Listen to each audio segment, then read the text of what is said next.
Hi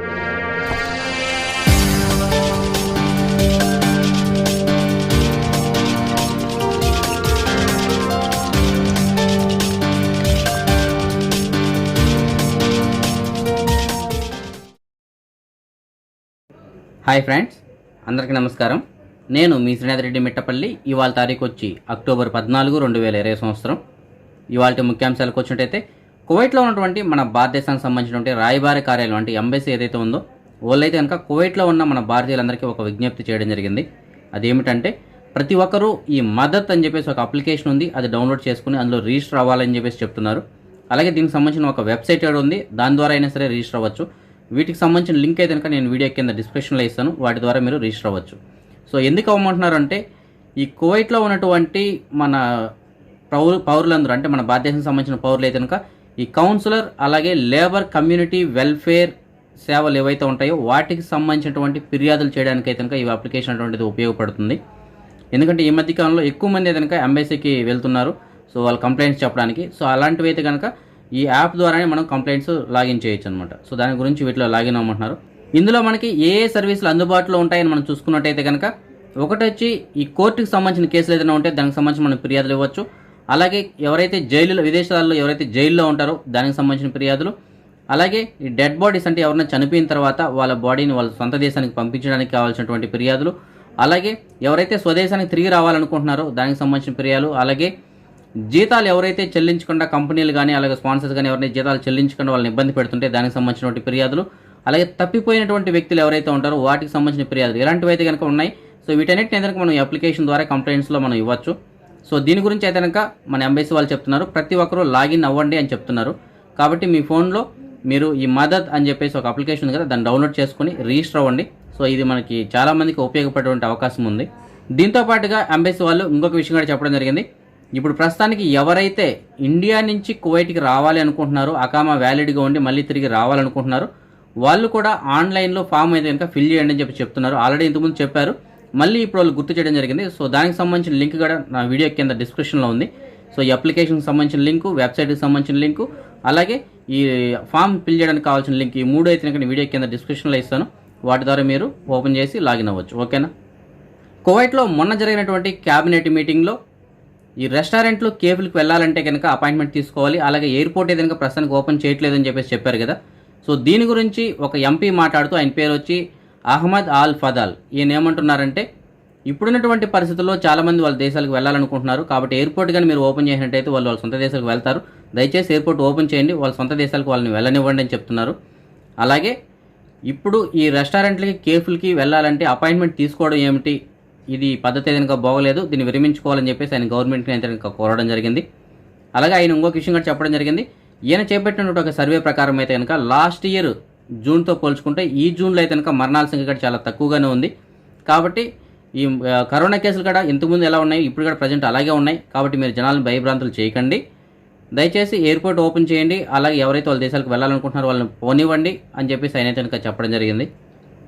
అయితే ఇదంతా ఆయన అభిప్రాయం మాత్రమే, కానీ గవర్నమెంట్ నిర్ణయం ఎలా ఉంటుంది అనేటువంటి దాని గురించి కనుక మనం వెయిట్ చేసి చూడాలి.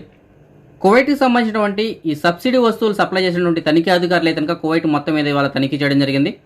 ఈ తనిఖీలో అయితే కనుక ఒక 6 కంపెనీలు అయితే కనుక వీళ్ళు సీజ్ చేయడం జరిగింది. ముఖ్యంగా వచ్చి వీళ్ళు ఈ ఎయిర్ కార్గో, సీ కార్గో, అలాగే భూమి రవాణా వ్యవస్థ అంటే భూమిపై నుంచి రవాణా వ్యవస్థ ఏదైతే ఉంటుందో సో వాటిపైన కనుక ఎక్కువగా వీళ్ళు ఫోకస్ పెట్టి దాడి చేయడం జరిగింది. అందులో ఒక 6 కంపెనీలు అయితే కనుక క్లోజ్ చేస్తారు. వీళ్ళ దగ్గర అయితే కనుక ఈ సబ్సిడీలో లభించేటువంటి బియ్యము, పాల డబ్బాలు, నూనె ఇలాంటివి కనుక ఎక్కువగా ఉన్నాయి. సో దీంతో ఆ కంపెనీలను సీజ్ చేశారు.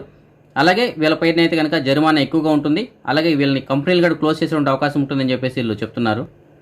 జిలీబ్ ఆల్ సువేక్లోని శివారు ప్రాంతంలో ఒక గోడాంలో అయితే కనుక ఈ సబ్సిడీ వస్తువులు ఏవైతే ఉంటాయంటే బియ్యము, నూనె, ఈ పాల డబ్బాలు ఏవైతే ఉంటాయో వీటిని అయితే కనుక భారీ మొత్తంలో పోలీసు వాళ్ళు స్వాధీనం చేసుకోవడం జరిగింది.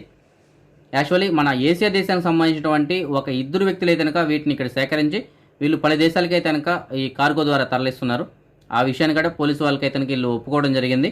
సో దీనికి సంబంధించినటువంటి ఒక వీడియో కూడా ఉంది, మీకు వీడియో అయితే కనుక మీకు డిస్ప్లేలో ఇస్తాను. సో వీళ్ళ దగ్గర వీళ్ళు స్వాధీనం చేసుకున్నటువంటి వస్తువులు అయితే కనుక ఒక 1000 కిలోల బియ్యం ఉంది, అలాగే ఒక 600 కిలోల చక్కెర ఉంది, దీంతో పాటుగా కొన్ని పాల డబ్బాలు, నూనె డబ్బాలు, అలాగే మిగతా వస్తువులు కూడా ఉన్నాయి. సో వీటికి సంబంధించిన వీడియో అయితే కనుక మీకు వస్తుంది, అది ఒకసారి గమనించండి.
కువైట్కి సంబంధించినటువంటి హోటల్కి సంబంధించిన సంఘాల అధ్యక్షుడు ఎవరైతే ఉంటారో ఆయన మాట్లాడుతూ ప్రస్తుతానికైతే కనుక కువైట్లో 60% హోటల్స్ అయితే కనుక పూర్తిగా తెరుచుకోలేదు, ఒక 40% మాత్రమే తెరుచుకున్నాయి.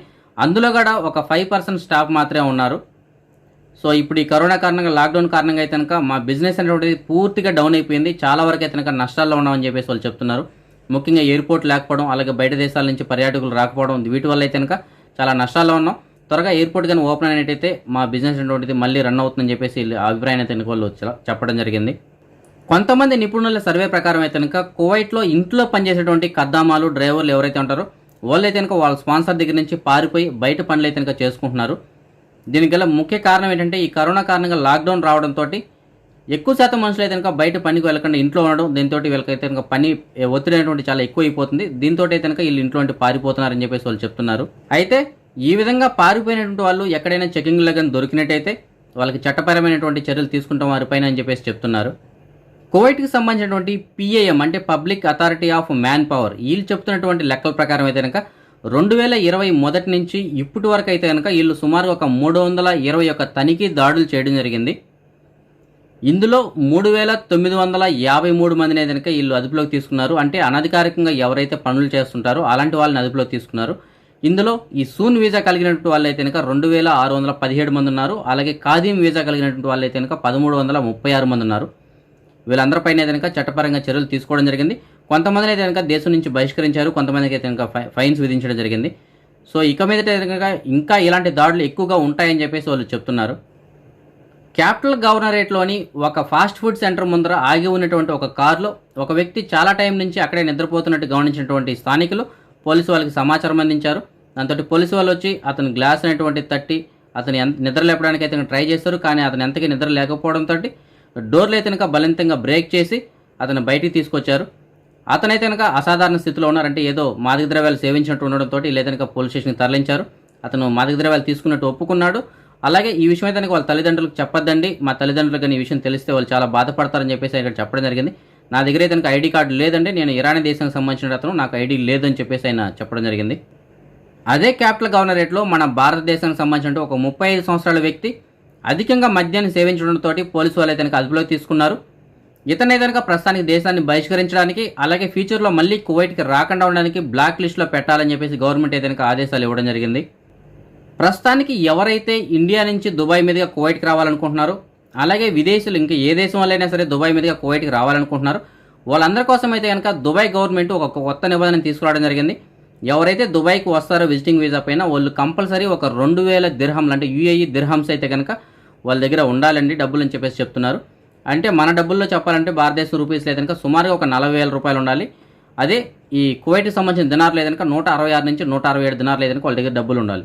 అలా ఉంటేనే వాళ్ళు UAEలోకి అనుమతిస్తారు, లేదంటే ఎయిర్పోర్ట్ నుంచి మళ్ళీ రిటర్న్ పంపించడం జరుగుతుంది. కాబట్టి ఇకపైన ఎవరైతే వస్తారో వాళ్ళు కంపల్సరీ వచ్చేటప్పుడు మన భారతదేశం నుంచి వచ్చే వాళ్ళు అయితే కనుక ఎయిర్పోర్ట్లోనే మీరు 2000 దిర్హమ్స్కి అయితే కనుక మీరు డబ్బులు మార్చుకొని రావాల్సి ఉంటుంది. లేదు మీరు దుబాయ్కి వచ్చినా సరే మార్చుకోవచ్చు. ఓకేనా ఫ్రెండ్స్, మన సబ్స్క్రైబర్స్ చాలామంది ఈ విజయవాడకి వెళ్ళడానికి ఫ్లైట్స్ ఏమైనా ఉన్నాయని చెప్పేసి అడుగుతున్నారు కదా. ఈ నెల 21 అలాగే 24 తారీఖులు అయితే కనుక ఎయిర్ ఇండియాకి సంబంధించిన ఫ్లైట్ అయితే కనుక ఉంది. దీనికి సంబంధించిన టికెట్లు మీకు కావాలనుకుంటే కనుక మీకు డిస్ప్లేలో ఒక నెంబర్ ఉంది కదా, ఆ నెంబర్కి కాల్ చేసి మీరు టికెట్స్ తెచ్చుకోవచ్చు. ఓకేనా ఫ్రెండ్స్, మన సబ్స్క్రైబర్ ఒక అతను జహరా ఏరియాలో తనకు సంబంధించిన పర్సు పోగొట్టుకోవడం జరిగింది. అందులో అతనికి సంబంధించినటువంటి driving licence, civil ID card, కొంత మనీ అయితే కనుక ఉంది. సో ఈ సివిల్ ఐడి కార్డు కనుక మీకు ఎక్కడైనా దొరికినట్టయితే మీకు డిస్ప్లేలో ఒక 2 నెంబర్లు ఉన్నాయి కదా, ఆ నెంబర్లకు కాల్ చేసి అతనికి ఇన్ఫర్మేషన్ అనేటువంటిది ఇవ్వగలరు. ఓకేనా. అదే మనం ఈ మనీ ఎక్స్చేంజ్ విషయానికి వచ్చినట్టయితే కువైట్ దినార్ వచ్చి మన భారతదేశం రూపీస్లో ఒక దినార్కి 237 రూపాయల 24 పైసలుగా ఉంది. అదే మీరు ఆన్లైన్లో కనుక ఆల్ముల్లా యాప్ ద్వారా పంపించినట్టయితే ఒక దినార్కి 237 రూపాయల 81 పైసా అనేటువంటిది రావడం జరుగుతుంది. అదే మనం బంగారం విషయానికి వచ్చినట్టయితే కువైట్లోని మాల్యాలో ఉన్నటువంటి సూకల్ వతియాలో ఉన్న షాప్ నంబర్ 121లో ఉన్నటువంటి FK జ్యువెలర్స్ వాళ్ళు అందించినటువంటి సమాచారం మేరకు 1 గ్రాము బంగారం వచ్చి 22 క్యారెట్ల బంగారం అయితే కనుక 17 దినార్ల 950 పిల్స్గా ఉంది. అదే 24 క్యారెట్ల బంగారం అయితే కనుక 19 దినార్ల 150 పిల్స్గా ఉంది. ఫ్రెండ్స్, మీరు ఎవరైనా బంగారం కొనాలి అనేటువంటి ఉద్దేశం ఉన్నట్టయితే మీరు FK జ్యువెలర్స్కి వెళ్ళి మన ఛానల్కి పేరు కానీ చెప్పినట్టయితే మీకు కొద్దిగా డిస్కౌంట్ లభిస్తుంది. అలాగే వీళ్ళకి సంబంధించిన ఒక అప్లికేషన్ కూడా ఉంది, అది మీరు ప్లే స్టోర్లో డౌన్లోడ్ చేసుకోవచ్చు. మీకు కావాల్సిన వస్తువులు మీరు ఆన్లైన్లో కనుక ఆర్డర్ ఇచ్చినట్టయితే కువైట్ లోపల మీరు ఎక్కడున్నా సరే డోర్ డెలివరీ ఛార్జెస్ లేకుండా మీకు ఐటమ్స్ అయితే ఇంటికి తెచ్చివ్వడం జరుగుతుంది. అలాగే వీళ్ళ దగ్గర కొన్ని ఎక్స్క్లూజివ్ ఐటమ్స్ కూడా ఉన్నాయి. అంటే కొన్ని జ్యువెలరీ ఐటమ్స్ కూడా ఉన్నాయి. అవి మీరు చూడాలనుకుంటే కనుక డైరెక్ట్గా మీరు వీళ్ళ షోరూమ్కి వెళ్ళి చూడొచ్చు. ఓకేనా. ఇప్పుడు మనం ఈ కరోనా వ్యాధికి సంబంధించినటువంటి అప్డేట్స్ చూద్దాం. ముందుగా కువైట్ విషయానికి వచ్చినట్టయితే కువైట్లో ఇవాళ కొత్తగా 532 కేసులు రావడంతో మొత్తం కేసుల సంఖ్య 1,13,269 చేరుకుంది. ఇందులో 7,357 మంది ఈ వ్యాధికి ఇంకా ట్రీట్మెంట్ తీసుకుంటూ ఉండగా ఇవాళ ఒక 728 మంది ఈ వ్యాధి నుంచి కోలుకోవడంతో మొత్తం కోలుకున్న వారి సంఖ్య 1,05,236 చేరుకుంది. అలాగే దేశవ్యాప్తంగా ఒక నలుగురు ఇవాళ ఈ వ్యాధి కారణంగా చనిపోవడంతో మొత్తం చనిపోయిన వారి సంఖ్య 676కు చేరుకుంది. అదే మనం ఖతార్ విషయానికి వచ్చినట్టయితే ఖతార్లో ఇప్పటివరకు 1,28,603 కేసుల మూలకంగా ఇందులో 2,799 మంది ఈ వ్యాధికి ఇంకా ట్రీట్మెంట్ తీసుకుంటున్నారు. అలాగే ఒక 220 మంది అయితే ఈ వ్యాధి కారణంగా ఇప్పటివరకు చనిపోవడం జరిగింది. ఓమన్లో ఇప్పటివరకు 1,07,776 కేసుల మూలకంగా ఇందులో 12,807 మంది అయితే ఈ వ్యాధికి ఇంకా ట్రీట్మెంట్ తీసుకుంటున్నారు. అలాగే ఒక 1,061 మంది అయితే ఈ వ్యాధి కారణంగా ఇప్పటివరకు చనిపోవడం జరిగింది. బహ్రెయిన్లో ఇప్పటివరకు 76,272 కేసుల మూలకంగా ఇందులో 3,821 మంది అయితే ఈ వ్యాధికి ఇంకా ట్రీట్మెంట్ తీసుకుంటున్నారు. అలాగే ఒక 287 మంది అయితే ఈ వ్యాధి కారణంగా ఇప్పటివరకు చనిపోవడం జరిగింది. అదే మనం సౌదీ అరేబియా విషయానికి వచ్చేటైతే సౌదీ అరేబియాలో ఇప్పటివరకు 3,40,590 కేసుల మూలకంగా ఇందులో 8,662 మంది అయితే ఈ వ్యాధికి ఇంకా ట్రీట్మెంట్ తీసుకుంటున్నారు. అలాగే ఒక 5,108 మంది అయితే ఈ వ్యాధి కారణంగా ఇప్పటివరకు చనిపోవడం జరిగింది.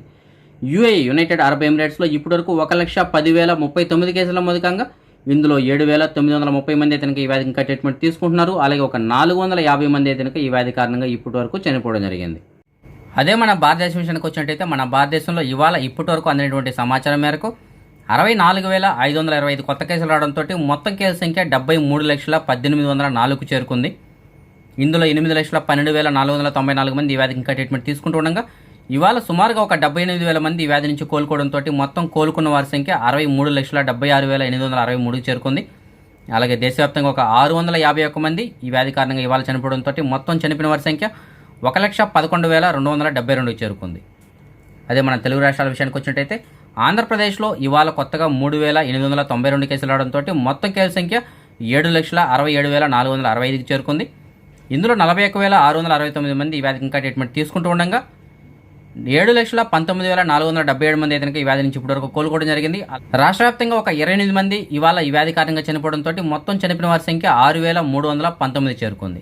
అదే మనం ఆంధ్రప్రదేశ్లో జిల్లాల వారీగా ఇవాళ నమోదైనటువంటి కేసులు మనం చూసుకున్నట్టయితే తూర్పుగోదావరిలో 607 కేసుల మూలకంగా ముగ్గురు చనిపోవడం జరిగింది. పశ్చిమ గోదావరిలో 518 కేసుల మూలకంగా ఒకరు చనిపోవడం జరిగింది. చిత్తూరులో 405 కేసుల మూలకంగా నలుగురు చనిపోవడం జరిగింది. అనంతపురంలో 290 కేసుల మూలకంగా ఇద్దరు చనిపోవడం జరిగింది. గుంటూరులో 345 కేసుల మూలకంగా ముగ్గురు చనిపోవడం జరిగింది. కర్నూలులో 104 కేసుల మూలకంగా ఒకరు చనిపోవడం జరిగింది. నెల్లూరులో 219 కేసుల నమోదయ్యి. అలాగే ప్రకాశంలో 146 కేసుల మూలకంగా ముగ్గురు చనిపోవడం జరిగింది. విశాఖపట్నంలో 163 కేసుల మూలకంగా నలుగురు చనిపోవడం జరిగింది. కడప జిల్లాలో వచ్చి 332 కేసుల నమోదయ్యి. అలాగే శ్రీకాకుళంలో 154 కేసుల మూలకంగా ఇద్దరు చనిపోవడం జరిగింది. విజయనగరంలో 151 కేసుల మూలకంగా ఒకరు చనిపోవడం జరిగింది. కృష్ణా జిల్లాలో 458 కేసుల మూలకంగా నలుగురు చనిపోవడం జరిగింది. అదే మనం తెలంగాణ విషయానికి వచ్చినట్టయితే తెలంగాణలో ఇవాళ కొత్తగా 1,446 కేసులు రావడంతో మొత్తం కేసుల సంఖ్య 2,16,238 చేరుకుంది. ఇందులో 23,728 మంది ఈ వ్యాధికి ఇంకా ట్రీట్మెంట్ తీసుకుంటూ ఉండగా 1,91,269 మంది అయితే ఈ వ్యాధి నుంచి ఇప్పటివరకు కోలుకోవడం జరిగింది. అలాగే రాష్ట్ర వ్యాప్తంగా ఒక 8 మంది ఇవాళ ఈ వ్యాధి కారణంగా చనిపోవడంతో మొత్తం చనిపోయిన వారి సంఖ్య 1,241కి చేరుకుంది. అదే మనం ప్రపంచవ్యాప్తంగా చూసుకున్నట్టయితే ప్రపంచవ్యాప్తంగా ఇప్పటివరకు 3,85,76,000 కేసుల మూలకంగా ఇందులో 2,89,73,000 మంది అయితే ఈ వ్యాధి నుంచి ఇప్పటివరకు కోలుకోవడం జరిగింది. అలాగే ఒక 10,93,000 మంది అయితే ఈ వ్యాధి కారణంగా ఇప్పటివరకు చనిపోవడం జరిగింది. అదే మనం నిన్నటి విషయానికి వచ్చినట్టయితే ప్రపంచం మొత్తం మీద 3,13,000 కేసుల మూలకంగా అందులో అమెరికాలో 51,500 కేసులు, బ్రెజిల్లో 11,400 కేసులు, మన భారతదేశంలో అయితే కనుక 63,500 కేసులు నమోదవడం జరిగింది. ఫ్రెండ్స్, మన సబ్స్క్రైబర్స్ చాలామంది ఈ జాబ్ వ్యాకెన్సీస్ గురించి అడుగుతున్నారు. దానికి స్పందించి మన సబ్స్క్రైబర్లు కూడా చాలామంది ఎక్కడైనా జాబ్ వ్యాకెన్సీ ఉంటే మనకి కామెంట్స్ రూపంలో కానీ అలాగే మెసేజ్ రూపంలో కూడా తెలియజేస్తున్నారు. ఇవాళ కూడా మనకు కొన్ని మెసేజ్లు వచ్చాయి. అవి చూసే ముందు ఫ్రెండ్స్, నా వీడియోని అయితే కనుక మీరు టిక్టాక్లో పెట్టకండి. అలాగే మీరు నేనైతే నెంబర్లు చెప్తున్నానో వీటికి రాత్రి 11 లోపు చేయండి. అలాగే తర్వాత కూడా మధ్యాహ్నం 12 గంటల లోపే చేయండి ఫ్రెండ్స్. దాని తర్వాత మీకు చేసినా కూడా ప్రయోజనం ఉండదు, ఎందుకంటే ఎవరో ఒకరు ఆ లోపు జాయిన్ అయిపోయింటారు. కాబట్టి నైట్ 11 లోపు, దాని తర్వాత పాపం నిద్రపోతుంటారు కాబట్టి డిస్టర్బ్ చేయకండి, ఓకేనా. సో ఇవాళ కూడా మనకు కొన్ని మెసేజ్లు వచ్చాయి కదా, అందులో ఒక సబ్స్క్రైబర్ మనకి మెసేజ్ పెట్టడం జరిగింది. 2 కద్దామాలు కావాలని చెప్తున్నారు. ఒకరు వచ్చి వంట మనిషికి, అలాగే ఇంకొకరు వచ్చి పిల్లలను చూసుకోవడానికంట. ఒకరు వచ్చి జాబర్ల అహ్మద్ ఏరియా, ఇంకొకరు వచ్చి దోహా ఏరియాలో కావాలని చెప్తున్నారు. దీనికి సంబంధించినటువంటి పూర్తి వివరాల కోసం అయితే కనుక మీకు డిస్ప్లేలో ఒక నెంబర్ ఉంది కదా, ఆ నెంబర్కి కాల్ చేసి పూర్తి వివరాలు కనుక్కొని వెళ్ళగలరు. ఇంకొక సబ్స్క్రైబర్ మనకి ఒక డ్రైవర్ కావాలి అని చెప్పేసి మెసేజ్ పెట్టడం జరిగింది. 120 దినాలు జీతం ఉంటుందంట. ఒక 6 నెలల తర్వాత అయితే కనుక మళ్ళీ జీతం పెంచుతారని చెప్తున్నారు. దీనికి సంబంధించిన పూర్తి వివరాల కోసం అయితే మీకు డిస్ప్లేలో ఒక నెంబర్ ఉంది కదా, ఆ నెంబర్కి కాల్ చేసి పూర్తి వివరాలు కనుక్కొని వెళ్ళగలరు. ఇంకొక సబ్స్క్రైబర్ మనకి జహరాలోని సాద్ అల్ అబ్దుల్లా ఏరియా నుంచి మెసేజ్ పెట్టడం జరిగింది. ఒక ఇంట్లోకి అయితే కనుక డ్రైవర్ కావాలని చెప్తున్నారు. హౌస్ అయితే కనుక చాలా మంచిదని చెప్తున్నారు. దీనికి సంబంధించినటువంటి పూర్తి వివరాల కోసం అయితే కనుక మీకు డిస్ప్లేలో ఒక నెంబర్ ఉంది కదా, ఆ నెంబర్ వచ్చి కువైటీ అతనికి కాల్ చేసి పూర్తి వివరాలు కనుక్కొని వెళ్ళగలరు. ఇంకొక సబ్స్క్రైబర్ మనకి జహరాలోని నసీం ఏరియా నుంచి మెసేజ్ పెట్టడం జరిగింది. ఒక ఇంట్లో పిల్లలను చూసుకోవడానికి అయితే కనుక ఒక కద్దామా కావాలని చెప్తున్నారు. అకామా వాళ్ళు మార్చుకోమన్నా మార్చుకుంటారంట, లేదు సొంత అకామా ఉన్నా పర్లేదు అంటున్నారు. ఒకవేళ వాళ్ళ సొంత అకామా అయితే కనుక 180 దినాల వరకు జీతం ఇవ్వచ్చంట. సో దీనికి సంబంధించిన పూర్తి వివరాల కోసం అయితే మీకు డిస్ప్లేలో ఒక నెంబర్ ఉంది కదా, ఆ నెంబర్కి కాల్ చేసి పూర్తి వివరాలు కనుక్కొని వెళ్ళగలరు.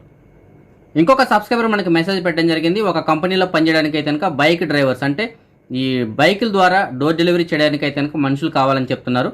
బండి పెట్రోల్ ఖర్చులన్నీ కంపెనీ భరించుకుంటుందంట. అలాగే ఓన్ కారు ఉన్నటువంటి వాళ్ళని కూడా పర్లేదని చెప్తున్నారు. తలపకైతే కనుక 700 పిలిచి ఇస్తామని చెప్తున్నారు. సో దీనికి సంబంధించిన పూర్తి వివరాల కోసం అయితే మీకు డిస్ప్లేలో ఒక నెంబర్ ఉంది కదా, ఆ నెంబర్ కాల్ చేసి పూర్తి వివరాలు కనుక్కొని వెళ్ళగలరు. ఇంకొక సబ్స్క్రైబర్ మనకి మెసేజ్ పెట్టడం జరిగింది. కద్దామా అలాగే వంట మనుషులు అయితే కనుక కావాలని చెప్తున్నారు. సో ఏరియాలో అయితే కనుక ఆర్దియా అలాగే ఫిర్దోసు ఫహేలు జాబర్ అహ్మద్ ఈ ఏరియాలో పనిచేయడానికి అయితే కనుక కావాలంట.